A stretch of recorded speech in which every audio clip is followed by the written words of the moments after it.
Alors on va parler avec un passionné, un spécialiste presque, hein, parce que le vin c'est une de vos passions. Le vin, oui, c'est une culture qui à Bordeaux est extrêmement importante. Bon, des grands domaines comme Château Margaux, il y en a quelques-uns, ce qui est une chance déjà.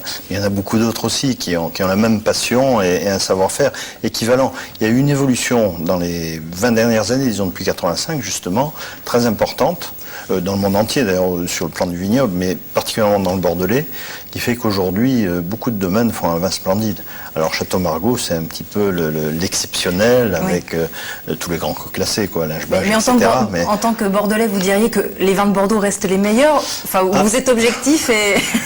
C'est-à-dire que dans ma cave, j'ai des vins du monde entier. Oui. Donc j'aime beaucoup les vins de Bordeaux, les vins du Médoc, Cabernet Sauvignon comme ceux du Médoc ou Merlot comme ceux du Libournais. Mais j'ai aussi beaucoup de vins de Bourgogne. Et non, je crois que le vin, c'est l'œcuménisme et c'est de l'art et c'est de la culture. Et il y a des vins bien faits et des vins qui n'ont pas de chance, qui ne sont pas très bien faits. Mais vous aimez le vin, vous auriez pu en faire votre métier, ça aurait pu devenir un métier. J'aurais aimé certainement, mais il faut beaucoup de savoir-faire, beaucoup d'opiniâtreté.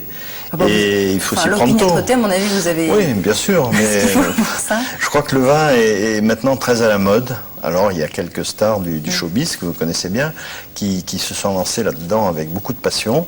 J'aurais aimé le faire aussi, mais ça demande aussi certains moyens. Mais je ne désespère pas de vous avez été le premier à l'amener dans l'espace, je crois. C'est vrai. Oui, avec Discovery, je crois que vous avez amené du Discovery, j'ai amené le premier vin dans l'espace, parce que les Américains se préparaient à envoyer le Coca-Cola dans l'espace, qui est monté 2 ou 3 vols après le mien. Et donc, il fallait vraiment faire quelque chose, parce que le vin, c'est quand même une culture beaucoup plus importante et riche que le Coca. Effectivement, je ne vais pas vous dire le contraire. Donc, il était important que le vin parte dans l'espace, il était temps.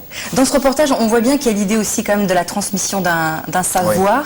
Est-ce que vous, dans ce que vous faites aujourd'hui ou dans ce que vous avez fait avant, vous avez cette envie-là de transmettre quelque chose par rapport à ce que vous avez vécu ?